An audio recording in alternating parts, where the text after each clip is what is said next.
السلام علیکم، کیسے آپ سب لوگ؟ امید ہے سب ٹھیک ٹھاک خیریت سے ہوں گے۔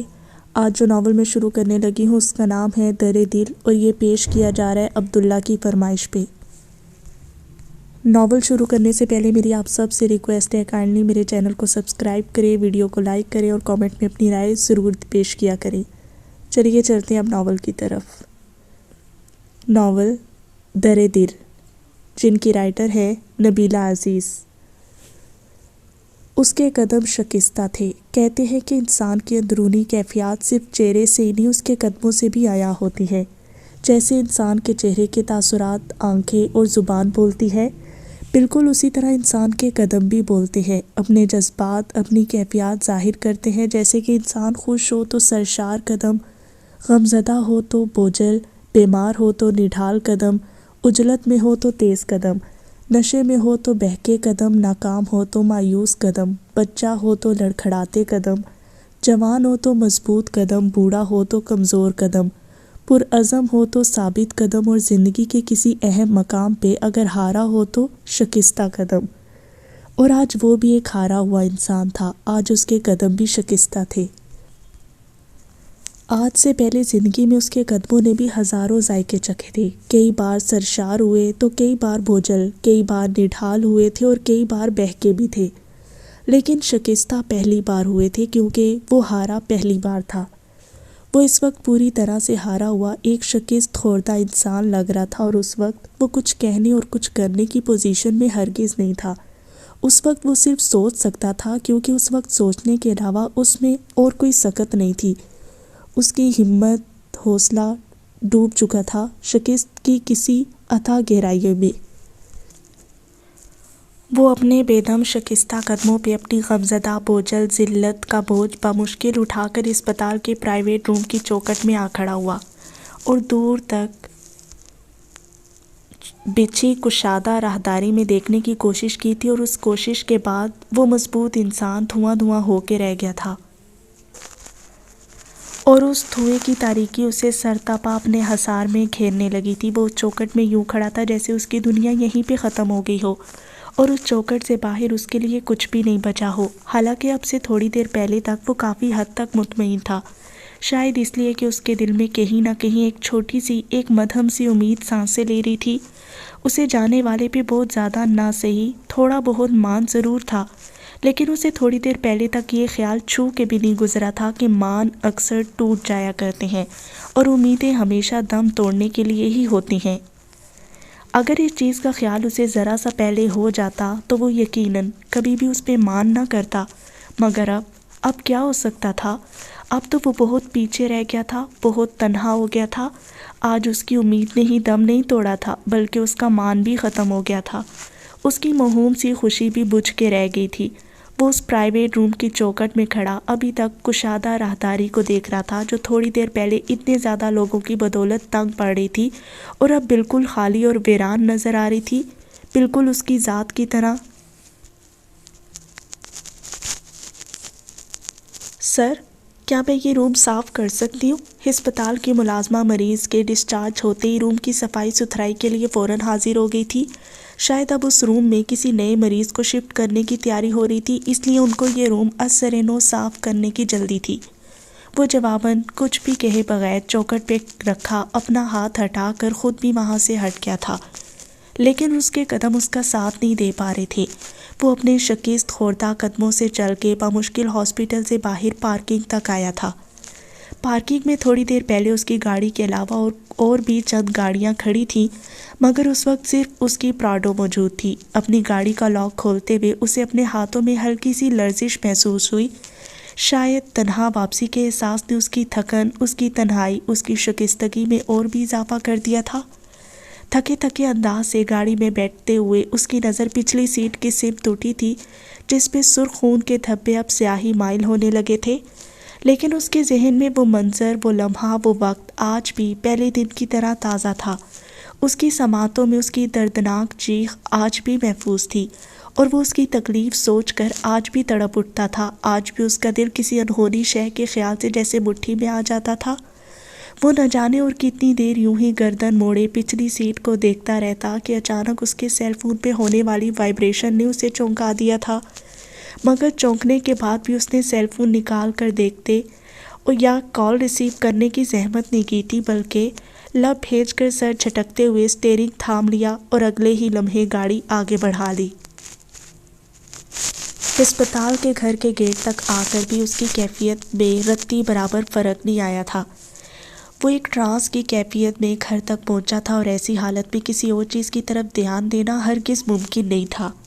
سلام صاحب، چوکیدار نے اس کی گاڑی دیکھ کر فوراً ہی گیٹ کھول دیا تھا، جبکہ وہ اس کے سلام کا جواب تک نہ دے سکا اور خاموشی سے گاڑی اندر بڑھا لے گیا۔ حالانکہ ایسا پہلے کبھی نہیں ہوا تھا کہ وہ اپنے کسی ملازم کے سلام کا جواب نہ دیتا۔ وہ اگر کبھی غصے یا پھر غم کی حالت میں بھی ہوتا تو ہاتھ کے اشارے سے یا پھر سر کے اشارے سے ہی صحیح مگر جواب ضرور دیتا تھا، لیکن نظر انداز نہیں کرتا تھا۔ شاید اسی لیے آج اس کے چوکیدار کو اس کی گہری چپ اور کسی سنگین مسئلے کا احساس پہلے سامنے میں ہی ہو گیا تھا۔ جب تک چوکیدار نے گیٹ بند کیا تب تک وہ گاڑی سے اتر کر اندر چلا گیا تھا اور آگے پیچھے کچھ بھی دیکھے بنا ڈرائنگ روم کے صوفے پر آ کر ڈھہ گیا تھا۔ سلام صاحب جی، اس کی ملازمہ ڈرائنگ روم کے صوفوں پہ رکھے کشن ترتیب سے رکھ رہی تھی۔ اچانک اسے آتے دیکھ کے الرٹ ہو گئی، مگر وہ بہت نڈھال نظر آ رہا تھا۔ ملازمہ اسے اس طرح شکستہ حال میں دیکھ کر ٹھٹک گئی تھی۔ چوکیدار کی طرح اسے بھی اپنے مالک کی کیفیت کا فوراً اندازہ ہو گیا تھا، کیونکہ اس پہ چھائی مایوسی اور شکستگی اس کے انگ انگ سے جھلک رہی تھی۔ وہ آج حقیقتاً دیکھنے والوں کو بھی تنہا لگ رہا تھا۔ اپنی کنپٹیوں کو مسلتے ہوئے اس نے ملازمہ کو بیڈ روم سے سگریٹ کا پیکٹ لائٹر لانے کا کہا تھا اور پھر چند سیکنڈز میں ہی اس نے سگریٹ کو اپنے تیکھے کٹاؤ دار انابی ہونٹوں میں دبا کر لائٹر سے شعلہ دکھا دیا اور اس سے ایک گہرا کش لے کر دھواں فضا میں چھوڑ دیا تھا، اور پھر رفتہ رفتہ سگریٹ کا دھواں ڈرائنگ روم میں ہی نہیں اس کی ذات میں بھی بھرنے لگا تھا۔ ہر سو دھوئیں کے مرغولے پھیلتے جا رہے تھے اور ہر سو اس کی تنہائی رقص کرنے لگی تھی۔ ایک کے بعد ایک سگریٹ سلگتا رہا اور دھواں بڑھتا رہا۔ گزشتہ چند دنوں سے وہ اسموکنگ سے کافی حد تک گریز کر رہا تھا۔ وہ اپنی عادت، اپنی طلب پہ کنٹرول کرنا سیکھ رہا تھا، مگر آج اچانک سب کچھ پہلے جیسا ہو گیا تھا۔ اس کی سوچیں اور وہی عادتیں اود کر سامنے آنے کو بےتاب ہو گئی تھیں۔ آج پھر سگریٹ اس کی شکستہ ذات کو اپنے دھوئیں کی چادر میں لپیٹ رہے تھے اور وہ پور پور دھوئیں میں ڈوب رہا تھا۔ ڈرائنگ روم کا فریش ماحول دیکھتے ہی دیکھتے حبس زدہ ہو گیا اور اس کے ملازم نے اسے اس حال میں دیکھ کر بہت پریشان ہو رہے تھے، کیونکہ وہ اپنے مالک سے بہت ٹچی تھے۔ اس کا اچھا برا انہیں بھی متفکر کر دیتا، لیکن مسئلہ یہ تھا کہ وہ نہ تو آگے بڑھ کے اسے روک سکتے تھے اور نہ ہی وجہ پوچھ سکتے تھے، کیونکہ وہ اس وقت اپنی ہی ذات کے نہا خانوں میں اترا ہوا تھا اور فی الحال اسے ڈسٹرب کرنا ہرگز مناسب نہیں تھا۔ البتہ اس کے حال پہ اندر ہی اندر جلتے کڑتے رہے تھے۔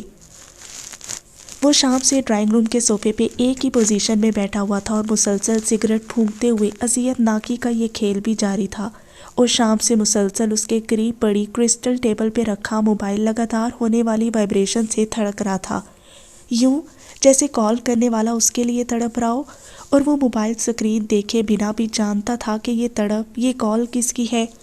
لیکن اس وقت وہ اپنے لیے تڑپنے والے سے بھی بات نہیں کرنا چاہتا تھا۔ اس وقت وہ صرف اپنے آپ کے ساتھ رہنا چاہتا تھا۔ وہ اپنی تنہائی، اپنی شکستگی کی حد دیکھنا چاہتا تھا، اپنے آپ کو آزمانا چاہتا تھا، اور اسی لیے اس نے متواتر بجنے والی کال ریسیو نہیں کی تھی، اور ایک بار پھر سر جھٹک کر سگریٹ ایش ٹرے میں مسل کر دوبارہ نیا سگریٹ سلگا لیا۔ آج نہ تو اس کے ذہن پہ سوار بوجھ کم ہو رہا تھا اور نہ ہی رات آگے سے رک رہی تھی۔ ہر چیز پہ ایک جمود سا طاری تھا، سب کچھ جیسے ٹھہر گیا تھا، لمحات ساکت ہوئے لگ رہے تھے۔ بڑی حویلی کے انتہائی بلند اور مضبوط در و دیوار پہ سورج نوخیز سنہری کرنیں اپنے وجود میں کئی رنگ سمیٹ کر نئے دن، نئی صبح کی سریلی سی دستک دے رہی تھیں، اور اس دستک کی کھنک پورے لان میں محسوس کی جا رہی تھی۔ حویلی کا وسیع و عریض گرین لان دھوپ کے چمکیلے رنگوں سے بے حد نکھرا ہوا محسوس ہو رہا تھا، جیسے اس کی خوبصورتی اور تازگی ابھر کر سامنے آ رہی ہو۔ انتہائی نفاست اور ایک ترتیب سے سجے گملوں میں پودے طرح طرح کے پھولوں سے لدے ہوئے تھے، اور بے حد محنت اور خوبصورتی سے سجائی گئی کیاریاں بھی اپنی گود میں نوخیز صبح کی نشانیاں لیے ہوئے تھیں۔ ہر طرف تازہ پھولوں کی مہک اس طرح پھیلی تھی کہ تمام آنے جانے والوں کو بھی اپنے حصار میں لے رہی تھی۔ ایک پل کے لیے گزرنے والوں کی سانسیں مسحور ہو کے رہ جاتی۔ اس خوشبو، اس مہک نے پورے لان کا احاطہ کر رکھا تھا، مگر اس وقت کسی کے پاس اتنی فرصت نہیں تھی کہ وہ چند لمحے ٹھہر کے اس خوشبو کی دل فریب سرگوشیاں ہی سن لیتا۔ صرف ایک بوڑھا مالی بابا ہی جو صبح سے شام تک ان خوشبوؤں اور ان پھولوں سے باتیں کرتا تھا، پورے لان میں چکراتا رہتا تھا۔ اس کے پاس اور کوئی کام ہی نہیں تھا سوائے ان پودوں کی دیکھ بھال کے، اور وہ پورا دن ان کی دیکھ بھال میں ہی گزار دیتا تھا۔ بلکہ دن تو کیا، اس نے تو پوری زندگی ہی گزار دی تھی، بس ایک اسی لان کو سجاتے سجاتے عمر بیت گئی تھی۔ وہ بچپن سے مالی بابا کو حویلی کا یہ لان ہی سجاتے سنوارتے دیکھتی آ رہی تھی، اس کے علاوہ کبھی کوئی اور کام کرتے نہیں دیکھا تھا۔ علیزے، وہ بڑی محبت سے مالی بابا کے کام کا جائزہ لے رہی تھی جب اچانک اسے عقب سے پکارا گیا۔ وہ فوراً پیچھے پلٹی تھی۔ جی پاپا، وقار افندی اسے پکارنے کے بعد قدم بڑھاتے ہوئے اس کے قریب آ گئے تھے۔ میں کب سے دیکھ رہا ہوں کہ تم کتنی دیر سے یہاں کھڑی مالی بابا کو دیکھے جا رہی ہو، کیا بات ہے، کیا دیکھ رہی تھی؟ وقار افندی نے بہت محبت اور فکرمندی سے اس کے کندھے پہ ہاتھ رکھتے ہوئے پوچھا تھا۔ پاپا، میں صرف یہ دیکھ رہی ہوں کہ ہم لوگ ہمیشہ یہی سمجھتے ہیں کہ ہمارا لان بس ایسے ہی ہمیشہ ہر وقت سجا سجایا رہتا ہے۔ کبھی یہ خیال بھی نہیں آیا کہ اس لان کو سجانے سنوارنے میں مالی بابا کی محنت اور لگن کا کتنا بڑا ہاتھ ہے۔ اس لان کو سنوارنے میں ان کا خون پسینہ ایک ہو جاتا ہے۔ علیزے نے وقار افندی کو دیکھتے ہوئے اپنی سوچ بیان کی تھی، اور وقار افندی بیٹی کی اتنی گہری بات پہ ہلکے سے مسکرائے تھے۔ دیکھو بیٹا، ہمیشہ چیز کو سجانے کے پیچھے بھی کسی کا ہاتھ ہوتا ہے اور چیز کو بگاڑنے کے پیچھے بھی کسی کا ہاتھ ہوتا ہے۔ بس فرق اتنا ہے کہ اس دنیا میں کچھ ہاتھ سنوارنے کے لیے بنائے گئے ہیں اور کچھ ہاتھ بگاڑنے کے لیے، اور یہ مالی بابا کی خوش قسمتی ایک ہے کہ اللہ نے ان کے ہاتھوں کو کچھ سنوارنے کا ہنر بخشا ہے۔ علیزے نے افندی کا سوال اچھا تھا تو وقار افندی کا جواب بھی کمال تھا۔ آپ کا اپنے ہاتھوں کے بارے میں کیا خیال ہے پاپا؟ اس کا سوال دلچسپ اور گہرا تھا، مگر وقار افندی خود بھلا اپنے ہاتھوں کے بارے میں کیا کہہ سکتے تھے؟ بس اس سوال پہ مسکرا کے رہ گئے، نظر اپنے ہاتھوں پہ تھی۔ بتائیے نا پاپا، اس نے ضد کی۔ میری جان، میں خود اپنے ہاتھوں کے بارے میں کیا کہہ سکتا ہوں بھلا؟ البتہ تم جو چاہے کہہ سکتی ہو میرے ہاتھوں کے بارے میں۔ انہوں نے مسکراتے ہوئے مجرموں کی طرح اپنے ہاتھ بیٹی کے سامنے پھیلا دیے تھے، اور علیزے نے چند سیکنڈ ان کے ہاتھ دیکھنے کے بعد بھی ساختہ ان کے دونوں ہاتھ تھام لیے۔ میرے پاپا کے ہاتھ بہت اچھے، بہت پیارے ہیں۔ یہ ہاتھ بھی اللہ نے کچھ سنوارنے کے لیے بنائے ہیں، بلکہ یوں کہنا چاہیے کہ ان ہاتھوں نے ہمیشہ سنوارا ہی ہے، بگاڑا کچھ بھی نہیں۔ ریئلی پاپا، آپ بہت اچھے ہیں، آپ میرے آئیڈیل ہیں۔ I am really proud of you. وہ ان کے ہاتھوں کو محبت اور عقیدت سے بوسہ دیتی ہوئی ان کے سینے سے لگی، اور اپنی اولاد کی اتنی والہانہ محبت دیکھ کر وقار افندی نے آنکھیں نم ہو گئی۔ کتنی ہی دیر وہ کچھ کہہ ہی نہ سکے۔ ان کے 2 بیٹے تھے، لیکن جتنی محبت ان کی بیٹی ان سے کرتی تھی اتنا کوئی بھی نہیں کرتا تھا۔ وقار افندی کی زندگی بھی اپنی بیٹی سے شروع ہو کر بیٹی بھی ختم ہوتی۔ دونوں باپ بیٹی کی محبت ایک مثالی محبت تھی۔ السلام علیکم ڈیڈ۔ عازر افندی بلیک پینٹ اور وائٹ ٹی شرٹ میں ملبوس اپنی ڈیسنٹ سی شخصیت کو مزید اجاگر کرتے ان کے سامنے آ کھڑا ہوا تھا۔ وقار افندی کو بھتیجے کی سوبر پرسنالٹی بہت پرکشش لگتی تھی۔ اس وقت وہ ان کی نظروں میں عازر کے لیے ستائش تھی۔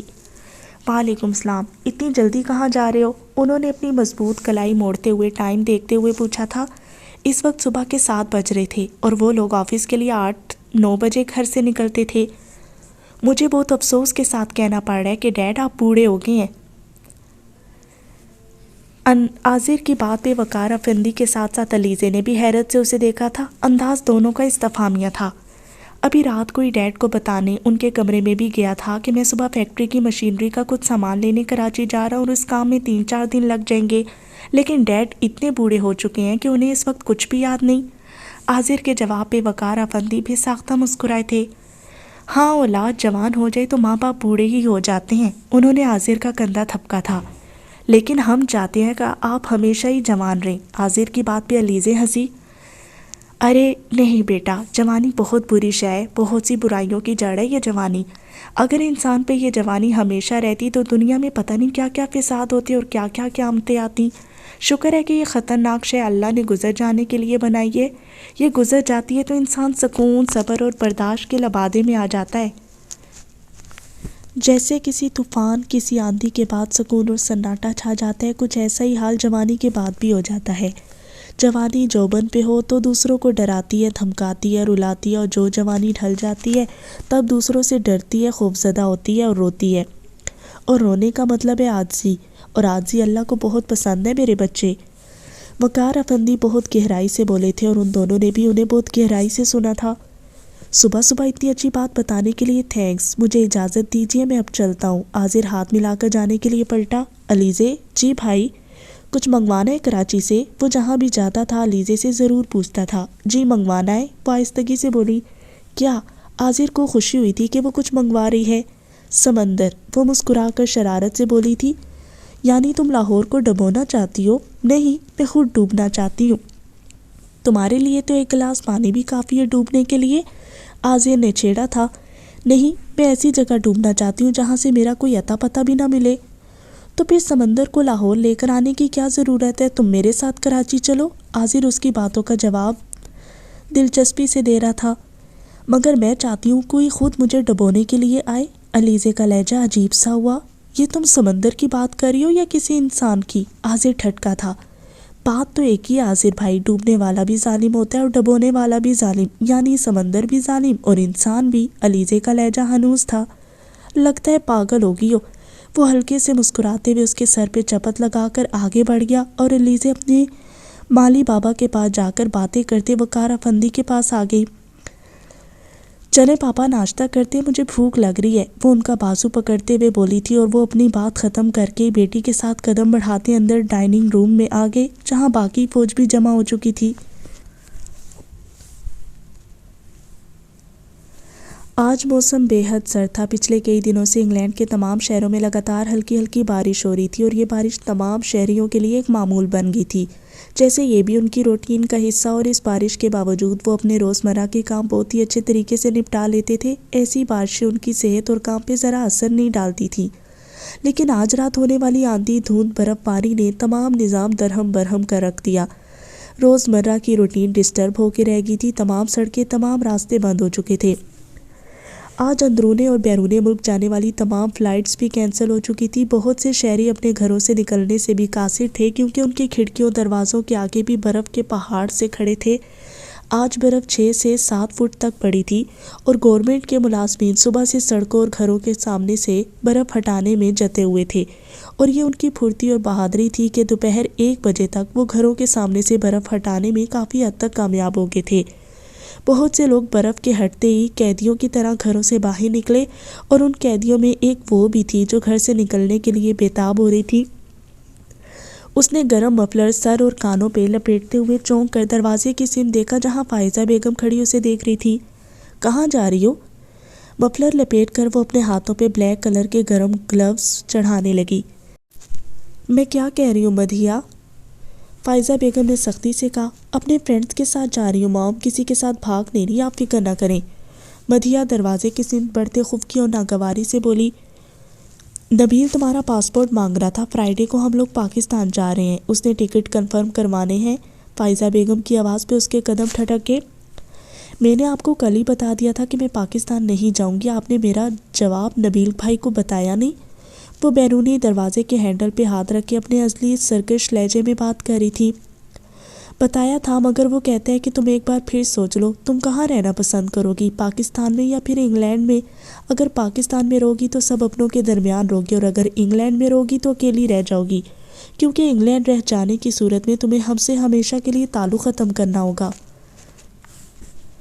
فائزہ بیگم نرم مزاج خاتون تھی، مگر جب ان کا مزاج سخت ہوتا تھا تو پھر نرمی کا شائبہ تک نہیں ملتا تھا، اور ایسا ہی مزاج ان کے بیٹے نبیل حیات کا بھی تھا۔ نبیل بہت نرم خور، تحمل پسند آدمی تھا، جبکہ مدھیہ اپنے باپ کی کاپی تھی، خود سر، ضدی اور ہٹ دھرم۔ اتنی تیکھی بات کرتی کہ سننے والے کو آگ چھو جاتی تھی، یہاں تک کہ وہ باپ کا بھی کوئی لحاظ نہیں کرتی تھی۔ البتہ نبیل غصے میں ہوتا تو اس سے دب جاتی تھی، اور ایسا کبھی کبھار ہی ہوتا تھا۔ آپ لوگ مجھے دھمکی دے رہے ہیں؟ نہیں، ہم حقیقت بتا رہے ہیں۔ تو پھر آپ لوگ میری حقیقت کیوں نہیں سمجھتے؟ میں پاکستان نہیں جا سکتی، میں وہاں کبھی بھی ایڈجسٹ نہیں کر سکتی، Pakistan is not my country. Madiha پاؤں پٹک کر چیخی تھی، یہ بات تم نبیل کو بتانا، شاید وہ تمہاری حقیقت سمجھ جائے۔ فائزہ بیگم سپاٹ سے انداز میں کہہ کر پلٹ کے اپنے بیڈ روم میں چلی گئی تھی اور مدیحہ غصے سے بیرونی دروازے دھڑام سے بند کر کے گھر سے باہر نکل آئی۔ برف سے اٹے روڈ ابھی بالکل صاف نہیں ہوئے تھے، اس لیے وہ اپنی گاڑی لیے بغیر پیدل ہی چل پڑی۔ ہائے میڈی، کرسٹینا اس سے دیکھتے ہی قریب آ گئی۔ ہائے، مدیحہ نے آہستگی سے جواب دیا۔ کہاں جا رہی ہو؟ آج شٹے اور برائن کا برتھ ڈے ہے، اس لیے مارکیٹ سے گفٹ لینے جا رہی ہوں۔ وہ دونوں روڈ پہ ایک ساتھ پیدل چل رہی تھیں اور دونوں نے ہی اپنے ہاتھ لانگ کوٹ کی جیبوں میں پھنسا رکھے تھے۔ میں نے تو ان کو رات کو ہی وش کر دیا تھا، کرسٹینا فخریہ بولی۔ کل میری طبیعت ٹھیک نہیں تھی، اس لیے رات کو جلدی سو گئی تھی، اور ویسے بھی پارٹی تو آج ہی ہے نا۔ مدیحہ بہت ہی نارمل سے لہجے میں بات کر رہی تھی، اور ایسا تبھی ہوتا تھا جب وہ کہیں الجھی ہوئی ہوتی۔ طبیعت تو تمہاری اب بھی خراب لگ رہی ہے، میں بہت ڈسٹرب ہوں کرسٹی، بالآخر اس نے کہہ دیا تھا۔ اور پھر شام کو شیٹے اور برائن کی برتھ ڈے پارٹی میں بھی مدیحہ کی ڈسٹربنس کی ہی باتیں ہو رہی تھیں۔ یہ لو ساری ڈسٹربنس کا حل۔ جیزی نے وائن کا گلاس اس کے سامنے رکھ دیا تھا۔ جیزی اس کا بہت کلوز فرینڈ تھا اور وہ مدیحہ کی پرابلم جانتا تھا۔ نہیں یار، موڈ نہیں ہے، اس نے گلاس پیچھے ہٹایا۔ ایک بار ہونٹوں سے لگاؤ تو صحیح، خود بخود بن جائے گا۔ جیزی پلیز، میرے مسئلے کا حل نشے میں نہیں ہے بلکہ کچھ سوچنے میں ہے، مجھے سوچنے دو۔ مدیحہ چڑچڑی ہو رہی تھی۔ یار وہ دیکھو، وہ لوگ بھی کچھ دیر پہلے بہت پریشان تھے، اب کیسے بے فکر ہو کر زندگی کے مزے لوٹ رہے ہیں۔ جیزی نے ایک لڑکی اور لڑکے کی سمت اشارہ کیا جو اس ہال کے ایک کونے میں کھڑے نشے میں بے سود تمام حدود کو کراس کر چکے تھے، اور یہی حال موجود تمام ینگ لڑکے لڑکیوں کا بھی تھا۔ تم جانتے ہو جیزی، مجھے ایسا کچھ بھی پسند نہیں۔ ایک بار یہ چکھ لو، پھر سب کچھ پسند آ جائے گا۔ وہ اسے شراب پینے پہ اکسا رہا تھا۔ آئی ایم سوری، اس نے پھر انکار کر دیا، اور پھر جیزی لاپرواہی سے کندھے اچکا کر وہاں سے ہٹ گیا تھا۔ اور تھوڑی دیر بعد مدیحہ کو جیزی کرسٹینا کے ساتھ مصروف نظر آیا تھا، وہ بھی جسمانی طلب میں غرق تھے۔ مدیحہ اکیلی بیٹھی تھی، اور پھر نہ جانے کیوں اور کب مدیحہ نے وائن بھرا گلاس اٹھا کر ہونٹوں سے لگا لیا۔ وہ بیٹھے بیٹھے چند اور پیگ بھی چڑھا گئی تھی، اور جب فل ہو گئی تو اٹھ کر باہر نکل آئی۔ تیری اس ادا سے بھی ہو آشنا، تجھے اتنا جس پہ غرور ہے، میں جیوں گا تیرے بغیر بھی، مجھے زندگی کا شعور ہے۔ جو سمجھ لیا تجھے بے وفا تو پھر اس میں تیری بھی کیا خطا، یہ خلل ہے میرے دماغ کا، یہ میری نظر کا قصور ہے۔ کوئی بات دل میں وہ ٹھان کے نہ الجھ پڑے تیرے شان سے، وہ نیاز مند جو کہ سر بخم کئی دن سے تیرے حضور ہے۔ میں نکل کے بھی تیرے دام سے نہ گروں گا اپنے مقام سے، میں قتیل جو رد ستم سے ہی، مجھے تم سے عشق ضرور ہے، مجھے تم سے عشق ضرور ہے، مجھے تم سے عشق ضرور ہے۔ ڈائری کے خوبصورت صفحات پہ وہ اپنے پسندیدہ اشعار لکھتے لکھتے آخری جملے پہ ٹھہر سی گئی، اور اس کا پین اسی ایک جملے کو بار بار تحریر کرتا جا رہا تھا، مجھے تم سے عشق ضرور ہے۔ یہ جملہ اس کا پین ہی نہیں، اس کی دھڑکنیں بھی دل کے کاغذ پہ بار بار لکھتی جا رہی تھی۔ اس کا دل اس جملے پہ ہمک رہا تھا، اور وہ اس جملے کو بار بار لکھنے سے باز نہیں آ رہی تھی۔ محترمہ بس کرو، کتنا لکھو گی اس جملے کو؟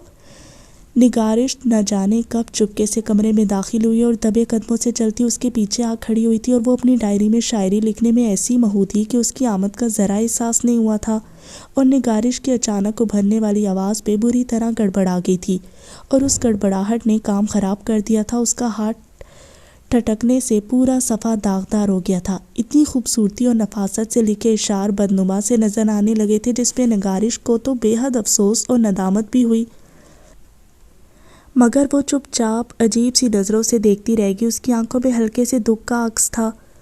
سری، آئی ایم سوری یار، I am really very sorry, مجھے ہرگز اندازہ نہیں تھا کہ تم اتنی محویت سے لکھ رہی ہو۔ نگارش کو گہری شرمندگی نے گھیر لیا۔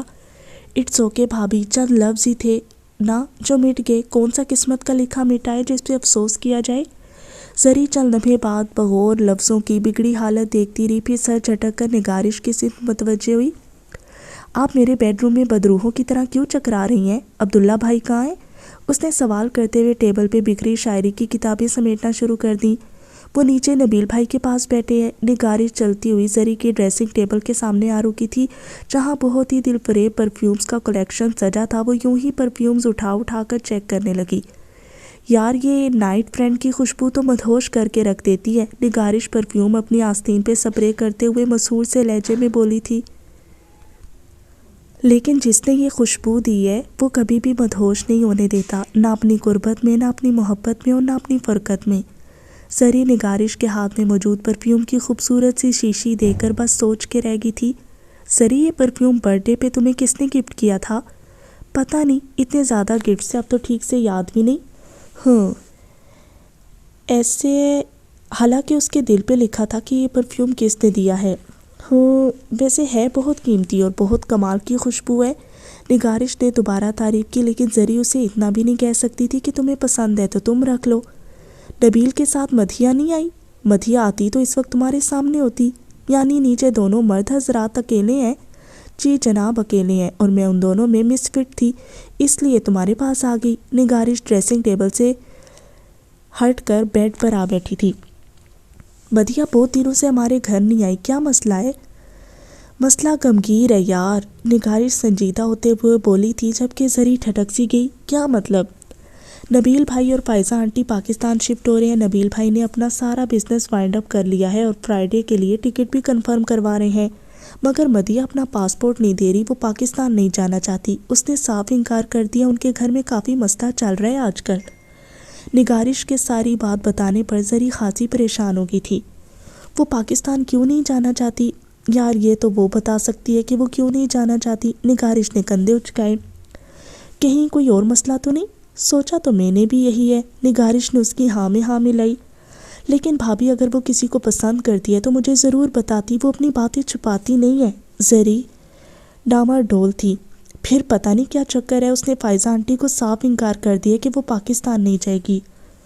میں بات کروں گی اس سے، اگر وہ نہ آئی تو میں صبح خود جاؤں گی اس سے ملنے۔ زری چھوٹا سا کوشن گود میں لے کر نیچے فلور کوشن پہ بیٹھ گئی۔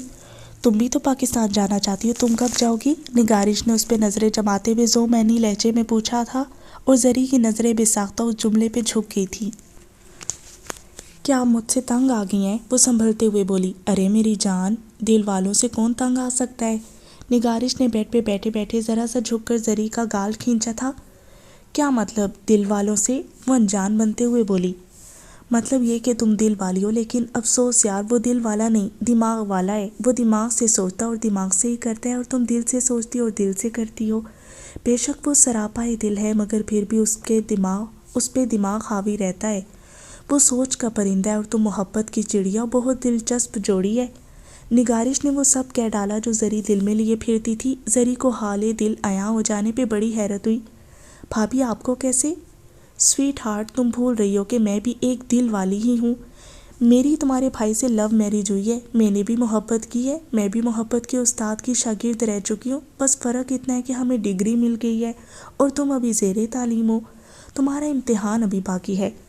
نگارش کی شاعرانہ سی باتوں پہ زری کو خوشگوار حیرت اور خوشی ہوئی، گویا اسے کوئی رازداں، کوئی غم گسار مل گیا تھا۔ اب وہ بھی سب کی طرح اپنے دل کی باتیں کہہ کر اپنے دل کا بوجھ ہلکا کر سکتی تھی۔ اب وہ بھی گھٹ گھٹ کے جینے کے بجائے کھل کے سانس لے سکتی تھی۔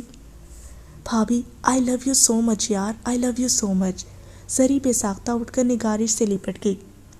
پاگل لڑکی، تم خود بھی اس سے بات کو چھپاتی تھی، اس لیے کبھی میں نے بھی ذکر نہیں کیا۔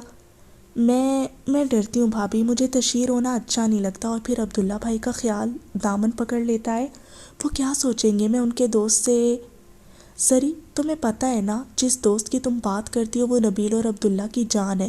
وہ تینوں دوست ایک دوسرے کو بہت چاہتے ہیں، ایسے میں اگر وہ تمہیں پسند کرتا ہے یا تم سے شادی کرتا ہے تو مجھے پتہ ہے عبداللہ بہت خوش ہوں گے۔ اس سے بڑھ کر اور خوشی بھلا کیا ہوگی، ان کی بہن دلہن بن کے ان کے دوست کے گھر جائے۔ نگارش نے بات کرتے ہوئے زری کی آنکھوں میں دیکھا، اس کی آنکھوں میں بہت ہی چاہت کے دیے روشن تھے۔ مگر بھابھی وہ بہت ہی پتھر انسان ہے، اس نے کبھی مجھے نظر اٹھا کر بھی نہیں دیکھا، کبھی میرے لیے اپنے ہونٹوں سے ایک حرف تک ادا نہیں کیا۔ وہ تمہاری عزت کرتا ہے اس لیے ایسا کرتا ہے۔ اتنی عزت صرف میری ہی کیوں، مدھیہ کی کیوں نہیں کرتا؟ مدھیہ بھی تو نبیل کی بہن ہے، اسے دیکھتا بھی ہے، اس سے باتیں بھی کرتا ہے، اس کے ساتھ ہنستا بھی ہے اور اس پہ غصہ بھی کرتا ہے۔ زری کئی شکایتوں کا منہ کھلا تو یکدم بپھر سی گئی، جس پہ نگارش بھی ساختہ کہکا لگا کے ہنسی تھی۔ سچ کہتے ہیں محبت میں تو ہواؤں سے بھی رکابت ہو جاتی ہے، یہ تو پھر مدھیہ ہے، اس کی منہ بولتی بہن۔ نگارش ابھی بھی ہنس رہی تھی۔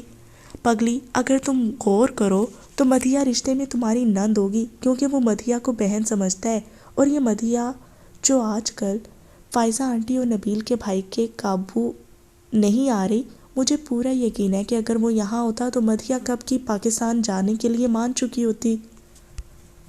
زرش نگارش کی بات پہ اپنا سا منہ لے کے رہ گئی تھی، کیونکہ وہ سچ ہی تو کہہ رہی تھی، اس کی اپنی کوئی بہن نہیں تھی۔ وہ شروع سے مدھیہ کو ہی بہن سمجھتا آ رہا تھا، اور مدھیہ بھی اس سے خاصی فرینک اور کلوز تھی، لیکن زرش شکایت کرتے ہوئے یہ بھول گئی کہ وہ کس رشتے پہ شکوہ کر رہی ہے۔ کیا ہوا، چپ کیوں ہوگی؟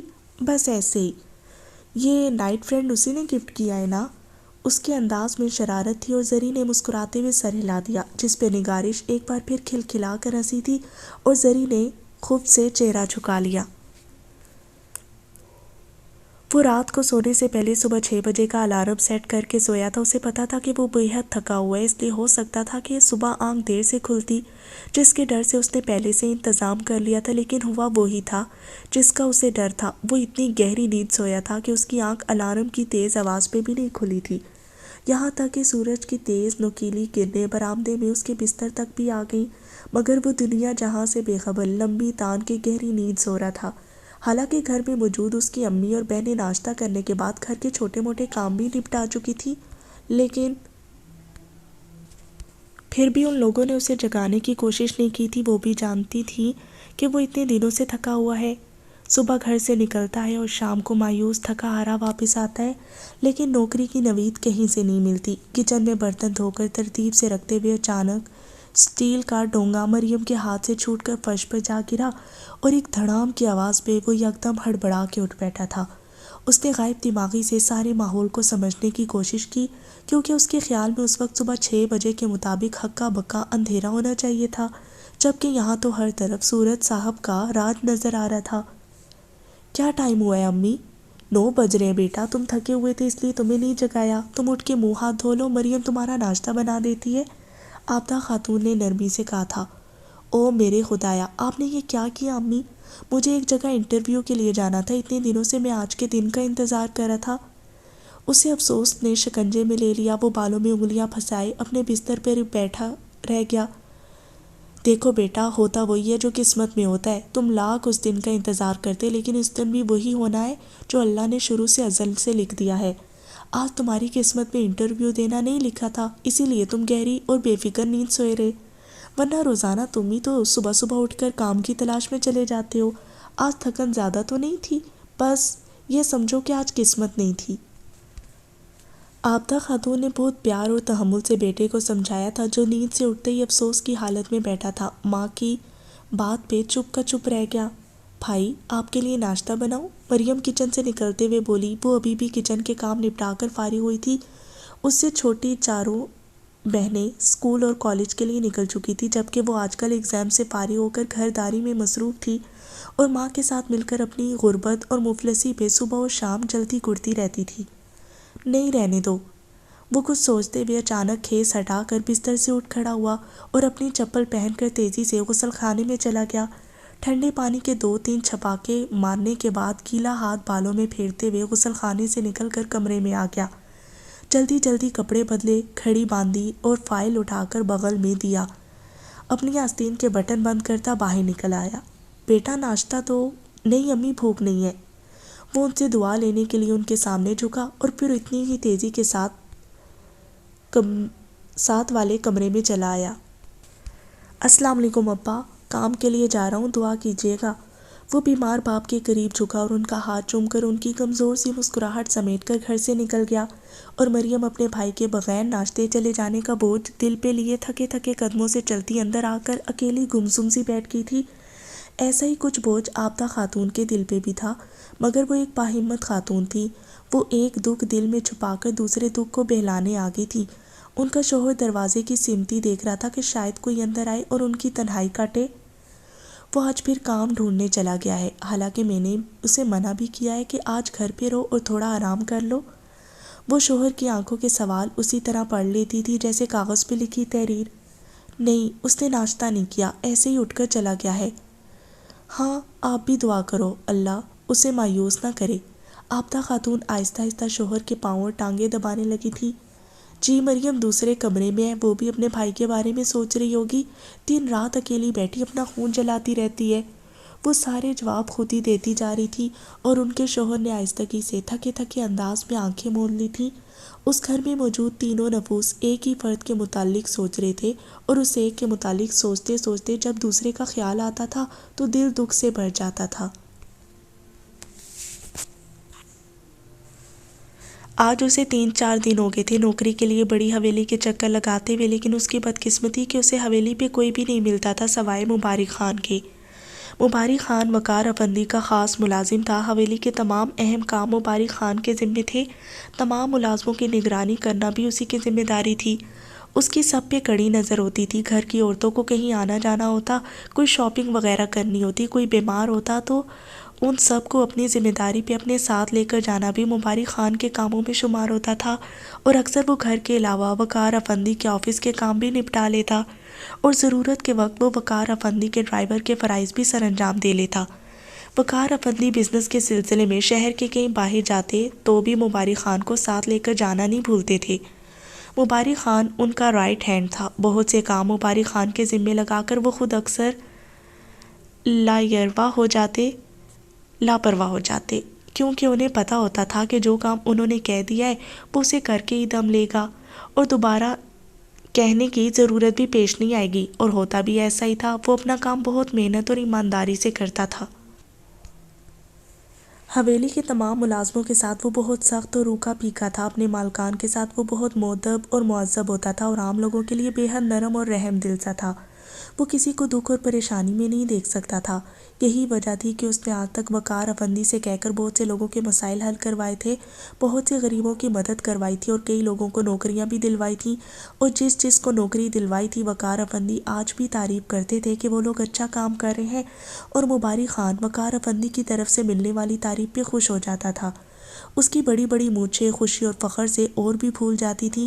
وہ دونوں طرف سے شاباش کما رہا تھا اور اسی شاباشی اور لوگوں کی بھلائی کے چکر میں آئے روز وہ لوگوں سے ہزاروں وعدے کر لیتا، اور ایسا ہی ایک وعدہ اس نے اس کے ساتھ بھی کیا ہوا تھا کہ وہ وقار افندی سے اسے نوکری ضرور دلائے گا۔ لیکن آج 3-4 دن ہو گئے تھے اسے حویلی کے گیٹ پہ آتے ہوئے، مگر وقار افندی ملتے ہی نہیں تھے۔ 2 روز سے وہ شہر سے باہر تھے اور 2 روز سے وہ کسی میٹنگ یا پریس کانفرنس کے لیے نکل جاتے تھے، لیکن آج وہ بھی ارادہ کر کے آیا تھا کہ ان سے ملے بغیر ہرگز نہیں جائے گا، چاہے پورا دن باہر گیٹ پہ انتظار ہی کیوں نہ کرنا پڑے۔ ابھی بھی اسے آئے ہوئے آدھا گھنٹہ ہو گیا تھا اور چوکیدار کے ہاتھ مبارک خان کو پیغام بھجوائے بھی آدھا گھنٹہ گزر چکا تھا، مگر اس وقت نہ تو مبارک خان کے کچھ آثار نظر آ رہے تھے اور نہ ہی حویلی کے مکینوں کی آمد کا دور دور تک کوئی امکان لگتا تھا۔ وہ باہر چوکیدار کے قریب رکھی کرسی پہ بیٹھا انتظار کی سولی پہ لٹکا ہوا تھا۔ چوکیدار بار بار اس سنجیدہ سے لپے دیے انداز والے خوبرو نوجوان کو سرتاپا غور سے دیکھ رہا تھا، لیکن اس نے ایک بار بھی چوکیدار کی سمت توجہ کی نظر سے نہیں دیکھا تھا، بس اپنے مخصوص انداز میں سر جھکائے شرافت سے بیٹھا رہا۔ کافی دیر گزر جانے کے بعد اس نے ایک بار پھر گھڑی پہ نظر دوڑائی تھی۔ اب آدھے گھنٹے سے بڑھ کے 50 منٹ ہو چکے تھے اور اسے یہاں بیٹھے ہوئے، اور مبارک خان ابھی تک حویلی سے برآمد نہیں ہوا تھا۔ ارے میاں میری مانو تو آج چلے جاؤ، آج مہینے کا آخری دن ہے، آج سارے راشن پانی اور نوکروں کا حساب کتاب چکانا ہے۔ مبارک خان مہینے بھر کا حساب دینے میں مصروف ہے۔ چوکیدار نے اسے بیٹھے بیٹھے مفید مشورہ دیا۔ مہینے بھر کا حساب دینے میں مصروف ہے؟ کون سا موت کے بعد زندگی بھر کا حساب دے رہا ہے؟ وہ اپنے مخصوص تیکھے کاٹدار لہجے میں بولنے سے باز نہیں آیا تھا، حالانکہ اس کی کوشش یہی تھی کہ وہ اپنے لب و لہجے اور اپنے انداز پہ کنٹرول رکھے، لیکن لوگ اس جیسے مزاج کے آدمی کو بطور ملازم ہرگز پسند نہیں کرتے۔ لوگ ملازم ایسا چاہتے ہیں جو دب کے رہے، نہ کہ دبا کے رکھے، اور وہ بھی یہی سوچتا تھا کہ اگر اسے کام مل جائے تو وہ ہمیشہ دب کے رہے گا، کیونکہ اسے کام کی ضرورت تھی، اور ضرورت کے لیے تو انسان کچھ بھی کر لیتا ہے، یہ تو پھر محض اس کی عادت تھی۔ اوئے کدھر، کیا وہ آدمی؟ مبارک خان اچانک گیٹ سے نمودار ہوا اور چوکیدار سے استفسار کیا۔ وہ بیٹھا ہے۔ چوکیدار نے سائڈ پہ رکھی کرسی کی سمت اشارہ کیا، لیکن اس سے پہلے کہ مبارک خان اس کے قریب آتا وہ اس کی آواز سن کر خود ہی اٹھ کر قریب آ گیا۔ السلام علیکم، اس نے مبارک خان سے ہاتھ ملایا تھا۔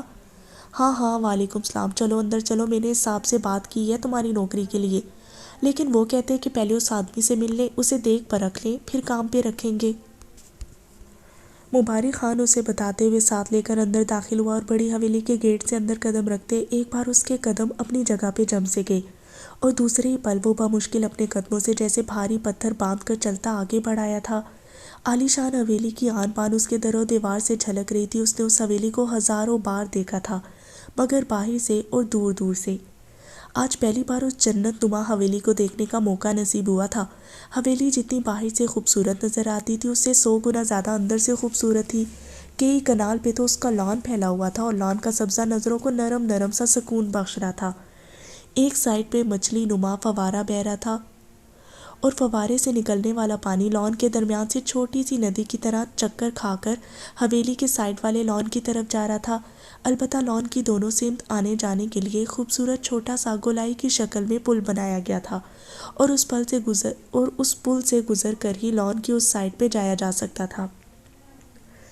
وقار افندی اس وقت لان چیئر پہ لان کے وسط میں بیٹھے کسی سے باتیں کر رہے تھے، جب ان کی نظر مبارک خان اور اس کے ساتھ آتے آدمی پہ پڑی اور ان کے پہنچنے تک وقار افندی کے مقابل چیئر پہ بیٹھی علیزے چیئر دھکیل کر کھڑی ہو گئی تھی۔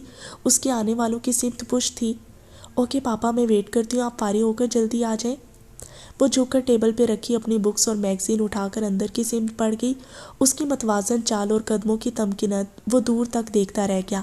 البتہ اس حسینہ کی شکل دیکھنے سے محروم رہ گیا تھا، مگر اتنا اندازہ ضرور ہو گیا تھا کہ وہ وقار افندی کی بیٹی ہے، کیونکہ اس کے اندازے کا سبب اس کا لفظ پاپا تھا۔ سلام صاحب۔ اس نے قریب آ کر سلام کیا، جبکہ وقار افندی سوالیہ نظروں سے مبارک خان کو دیکھ رہے تھے۔ صاحب، یہی ہے جس کے لیے آپ کو کام کا کہا تھا، بہت ہی مجبور ہے بیچارہ۔ او ہاں، تو تم اس کے لیے کام کا کہہ رہے تھے؟ جی صاحب۔ کیا نام ہے تمہارا؟ جی منصور حسین، وہ مختصر بولا۔ ہاں تو منصور حسین، کیا تعلیم ہے تمہاری؟ میٹرک تک پڑھا ہے صاحب جی، لیکن میٹرک پاس نہیں کر سکا۔ جن دنوں امتحان تھے ہمارے گھر میں بڑی مصیبت آ گئی تھی، میں اتنے دن سکول ہی نہیں جا سکا۔ اپنی طرف سے اس نے سچ سچ بتانا ضروری سمجھا تھا۔ کیا میٹرک بھی پاس نہیں کیا؟ وقار افندی کو حیرت ہوئی تھی، اتنا خوبرو نوجوان تھا مگر تعلیم ندارت۔ البتہ حال حلیے سے وہ واقعی غریب لگ رہا تھا۔ یہ بات اور تھی کہ شکل و صورت نوابوں کی طرح تھی۔ بے شک اس کے چہرے پہ مسکینی چھائی ہوئی تھی، تفکر کے سائے تھے، کئی دنوں کی بڑی ہوئی شیپ تھی، لیکن پھر بھی گدڑے میں لال کی طرح پہچانا جا رہا تھا۔ سر، میٹرک پاس ہوتا تو یقیناً آج کسی افسر کے دفتر میں پرچیاں بنا رہا ہوتا یا پھر کسی ڈاک خانے میں ڈاکیا ہی لگ چکا ہوتا، مگر افسوس کہ میٹرک پاس نہیں ہوں، اسی لیے جگہ جگہ دھکے کھا رہا ہوں۔ بڑے بڑے دفتر والے تو مجھے پوچھتے بھی نہیں، اس لیے سوچا کہ کسی گھر میں نوکری ڈھونڈوں، چاہے کوئی چوکیدار، مالی یا پھر ڈرائیور ہی رکھ لے، لیکن میری مشکل حل کر دے۔ اس نے وضاحت پیش کی تھی، لیکن وقار افندی شش و پنج کا شکار نظر آ رہے تھے۔ صاحب، کوئی مسئلہ ہے کیا؟ دیکھو منصور حسین، دراصل ہمیں فی الحال گھر کے لیے کسی کام کرنے والے کی ضرورت نہیں ہے۔ چوکیدار، مالی اور ڈرائیور پہلے سے ہی موجود ہیں اور کافی اچھا کام کر رہے ہیں، لہٰذا انہیں بلا وجہ کام سے نکالا بھی نہیں جا سکتا۔ اس طرح تو ان کی بیوی بچوں کی روزی روٹی پہ بھی لات مارنے والی بات ہوگی۔ اس لیے ہم سوچ رہے ہیں کہ تمہیں اپنے آفس یا پھر فیکٹری میں کسی کام پہ رکھ لیتے ہیں، بس تم تھوڑے دن انتظار کر لو، انشاءاللہ کام تمہیں ضرور مل جائے گا۔ وقار افندی نے اسے تسلی دی، لیکن وہ چند دن کا سن کر مایوس ہو گیا۔ صاحب، تھوڑے دنوں میں تو بہت کچھ ہو جاتا ہے، میرے گھر کے حالات بہت خراب ہیں، آپ پلیز اور دیر نہ کریں۔ منصور حسین نے التجا کی تھی، حالانکہ وہ التجا کرتے ہوئے عجیب لگ رہا تھا۔ دیکھو برخوردار، کچھ سوچ سمجھ کر کوئی جگہ خالی دیکھ کر ہی تمہیں رکھنا ہے نا، بنا ضرورت کے تو نہیں رکھ سکتے۔ تو مبارک خان کو اپنا گھر کا پتہ دے جاؤ، جب کام نکل آیا تو وہ تمہیں بلا لے گا۔ وقار افندی بات ختم کر کے اٹھ کھڑے ہوئے۔ صاحب، آپ جیسا چاہیں گے میں ویسا کام کروں گا، اللہ کے لیے مجھے کام پہ رکھ لیں۔ وہ پھر بولنے سے باز نہیں آیا تھا۔ منصور حسین، چپ رہو، اگر صاحب نے کہہ دیا تو وہ تمہیں ضرور کام دیں گے۔ مبارک خان نے اسے مزید گلے پڑنے سے روک دیا تھا اور وہ وقار افندی کو اندر جاتے دیکھ کر مایوس ہو گیا تھا، انداز میں تھکن اتر آئی تھی۔ کیا کر سکتے ہو، کیسا کام ڈھونڈ رہے ہو آخر؟ اس آدمی نے اس کے تھکے تھکے کندھے پہ ہاتھ رکھ کے کافی بے تکلفی سے پوچھا تھا۔ میں کسی سویپر کا کام کرنے کو بھی تیار ہوں، مجھے لوگوں کے واش روم دھونا پڑے تو وہ بھی کر لوں گا۔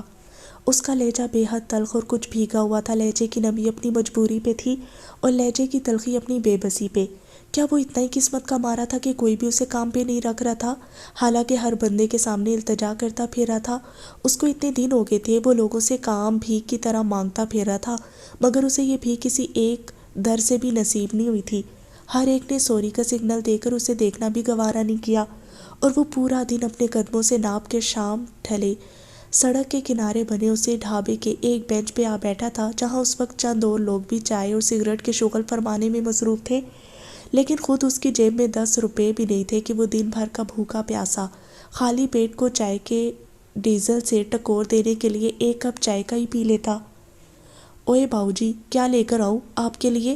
ڈھابے کا ملازم صفائی ستھرائی والا میلا کچیلا کپڑا میز پہ پھیرنے کے بعد اپنے کندھے پہ ڈالتے ہوئے بڑے اسٹائل سے بولا تھا، لیکن وہ اپنی جیبوں کے خالی پن سے واقف تھا، جبھی خاموش رہا۔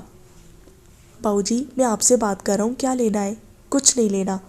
اس نے فوراً نفی میں گردن ہلائی۔ اس کے جواب پہ جہاں ویٹر کو حیرت ہوئی، وہیں قریب بیٹھے ایک دکاندار بے ساختہ ہنس پڑے تھے۔ وہ لوگ روزانہ شام 5 بجے کی چائے اپنی دکانیں بند کر کے اسی ڈھابے پہ آ کر پیتے، کیونکہ اس ڈھابے کی چائے بہت خالص اور مزیدار ہوتی تھی۔ وہ کڑک سی چائے پی کر دن بھر کی تھکن بھول جاتے تھے۔ باؤ، لینا کچھ نہیں ہے تو یہاں کیا کر رہا ہے؟ ویٹر بد لحاظی سے گویا ہوا۔ اوئے کمبخت، تیری زبان کو آرام نہیں ہے؟ تجھے کتنی بار کہا ہے کہ کوئی نیا گاہک آ جائے تو اپنی زبان بند رکھا کر۔ گاہک ایسے نہیں بن جاتے، گاہک بنانے کے لیے بڑے پاپڑ بیلنا پڑتے ہیں۔ ہاں باؤ جی، آپ نے کچھ نہیں بھی بیل لینا، پھر بھی آرام سے بیٹھو، آرام کرو، اسے اپنا ہی ہوٹل سمجھو۔ ہوٹل کا مالک اپنے ڈھابے سے نکل کر صحن میں آ گیا تھا، جہاں وہ لوگ کرسیاں اور ٹوٹی پھوٹی سی چارپائیاں ڈالے بیٹھے تھے۔ شکریہ، ایک گلاس پانی مل سکتا ہے؟ اوئے کیوں نہیں باؤ جی، ابھی پانی پیو، چل سیدھے جا کر صاف ستھرے گلاس میں تازہ پانی لے کر آ۔ اس نے اپنے ملازم کو حکم جاری کیا۔ جی استاد، ابھی لے کر آیا۔ شیدہ اب جی کر رہا تھا، آخر اپنے مالک کا روب اور دبدبا تھا اس پہ۔ کیوں باؤ جی، کیا پریشانی ہے؟ بڑا تھکا ہوا پریشان نظر آ رہا ہے، اس آدمی نے بڑی اپنائیت سے پوچھا تھا، جیسے برسوں کی جان پہچان ہو ان دونوں کی۔ چاچا، میری پریشانی بھی وہی ہے جو آج کل کے ہر نوجوان کی ہے، بے روزگاری نے جینا مشکل کر رکھا ہے۔ جی چاہتا ہے کسی کنویں میں چھلانگ لگا کر خودکشی کر لوں۔ اللہ معافی دے پتر، ایسا ہر قسمت کرنا اللہ بہتر کرے گا۔ تو یہ بتا، تو کام کیا کر سکتا ہے؟ ان لوگوں کے قریب بیٹھا ایک اور نرم دل سا آدمی اچانک بول پڑا۔ فی الحال میرے کام سے میرے گھر والوں کو 2 وقت کی روٹی بھی مل جائے تو میرے لیے یہی اللہ کا بڑا کرم ہوگا۔ تو پھر میرے ساتھ کام کر۔ آپ کے ساتھ کام؟ وہ آدمی دوسری چرپائی سے اٹھ کر اس کے برابر آ بیٹھا تھا۔ ہاں، میرے ساتھ۔ مجھے بھی بہت عرصے سے کسی ایسی آدمی کی تلاش تھی جو محنتی اور قابل بھروسہ بھی ہو، اور مجھے لگتا ہے کہ تم میرے معیار پہ پورے اترو گے۔ وہ آدمی اس سے زیادہ خوش ہوا تھا، اور اس وقت ان دونوں کی خوشی دیدنی تھی، جس کو دیکھ کر ہوٹل کا مالک بھی خوش ہو گیا۔ لو باؤ جی، پانی پیو، اللہ نے بیٹھے بیٹھے مسئلہ حل کر دیا ہے۔ باؤ، امتیاز بہت چنگا بندہ ہے، خوب گزرے گی تم دونوں کی۔ ان کی بات پہ وہ بھی سچ مچ خوش ہوا تھا۔ باؤ امتیاز سے خوشی خوشی ان کا ایڈریس لے کر کل صبح کام پہ آنے کا وعدہ کر کے وہاں سے رخصت ہو گیا۔ اسے اس وقت گھر جانے کی جلدی تھی، اور اس جلدی اور اس خوشی میں وہ کام پوچھنا بھی بھول گیا۔ یہ بات اسے گھر میں داخل ہوتے ہوئے یاد آئی کہ آخر اسے کام ملا ہے، کیا ملا، اور اس کشمکش میں اس کی خوشی آدھی رہ گئی۔ السلام علیکم، اس نے آہستگی سے سلام کیا۔ وعلیکم السلام بیٹا، بیٹھو، میں پانی منگواتی ہوں۔ آبدہ خاتون نے صحن میں بچھی چارپائی کی سمت اشارہ کیا تھا۔ وہ چارپائی پہ بیٹھنے کے بجائے اندر ابا جی کے کمرے میں چلا آیا۔ السلام علیکم ابا۔ وعلیکم السلام۔ وہ اپنی گھسی پرانی شرٹ کے بٹن کھولتے ہوئے وہیں ان کے قریب کرسی پہ بیٹھ گیا، اور انہوں نے اپنی آنکھوں کی جنبش سے اس کے سلام کا جواب دیا۔ ایک خاموش تھا۔ آپ کی طبیعت ٹھیک ہے نا؟ وہ اب آستین کے بٹن کھول کر شرٹ اتارنے لگا تھا۔ شرٹ کے نیچے اس نے وائٹ بنیان پہنی ہوئی تھی، جو فی الحال وہی کافی تھی۔ مجھے کام مل گیا ہے آج، اس نے ذرا ٹھہر کر انہیں خوشخبری سنائی تھی، اور اس خوشخبری پہ ان کے چہرے پہ ایک خفیف سی مسکراہٹ دوڑ گئی، ایک ایسی مسکراہٹ جو ان کے لبوں پہ نہیں پھیل سکتی تھی، مگر ان کی آنکھوں اور چہرے کے تاثر میں اپنا عکس دکھا گئی تھی۔ وہ زندگی کے ایسی تلخ اور اذیت ناک سٹیج پہ تھے کہ وہ رو تو سکتے تھے، مگر کسی خوشی پہ ہنس نہیں سکتے تھے، ان کے لب مسکرا نہیں سکتے تھے، ان کی مسکراہٹ ان کی آنکھوں سے ظاہر ہوتی تھی، اور ایسا ایک دکھ آنکھیں بھی جھیل رہی تھیں، کیونکہ اگر وہ روتے بھی تھے تو اپنے آنسو خود نہیں پونچھ سکتے تھے، اور اس سے بہتر تھا کہ ان کے آنسو کسی اور کو پوچھنا پڑتے. وہ رونے کے اعتراض برتتے تھے، وہ اپنے آنسو پی جاتے تھے.